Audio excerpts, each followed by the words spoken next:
Narito na naman ang mainit na balita mula sa mundo ng social media na hatid sa inyo ni Madam Chika. Isang nakakabiglang balita ang ating natanggap ngayon mula sa Malacanang. Ang Vice Presidente ng Pilipinas na si Sara Duterte ay humarap sa isang controversial na sitwasyon na nagbigay ng matinding dagok sa kanyang emosyonal na kalagayan. Ayon pa sa mga ulat, nahirapan umano ang Vice Presidente dahil sa isang matinding revelasyon na may mga kinalaman sa ilang isyong pampolitika na naglalagay ng kanyang liderato sa alanganin. Ayon pa sa mga ayon pa sa mga malalapit na kaibigan at kasamahan ng gobyerno, ang Vice Presidente ay nahirapan na makatanggap ng mga bagong impormasyon patungkol sa ilang isyong pinaparatang laban sa kanyang mga kasamahan sa administrasyon.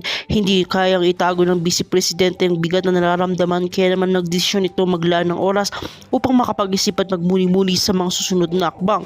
Isa sa mga pinakapinsalang revelasyon na may kaugnay sa mga akusasyon, tangkang paninira at sa kanyang pangalan at illegal sa impeachment.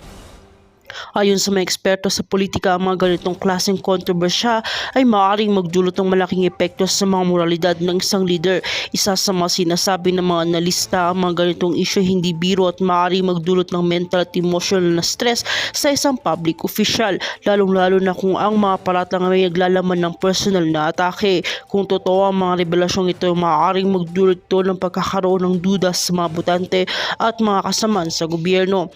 Sa kabila ng mga matitinding pagsubok, patuloy ang suporta ng mga taga-suporta ni VP Sara Duterte. Ayon sa ilang mga membro ng kanyang political party, hindi daw papayag ang mga ito na magpatuloy ang mga ganitong pahayag sa naglalayan lamang sirain ng kredibilidad ng Vice Presidente. Hindi kami magpapadala sa mga peking balita at pananaw. Si VP Sara ay matatag at patuloy na magsisilbing inspirasyon sa maraming Pilipino, pahayag ng isang kaalyado.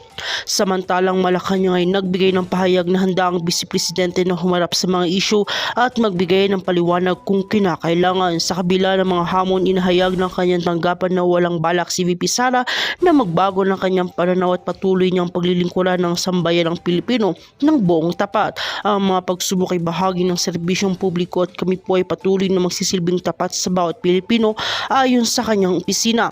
Iyan ang pinakahuling balita mula sa Malacanang. Tinututukan po natin ang mga susunod na developments sa isyong ito at maghahatid ng mga karagdagang detalye. Patuloy po kayo makinig sa aming updates at kung bako ka pa lang sa akin channel ay huwag kalimutan mag-like, share and subscribe para update ka sa mga panibagong balita.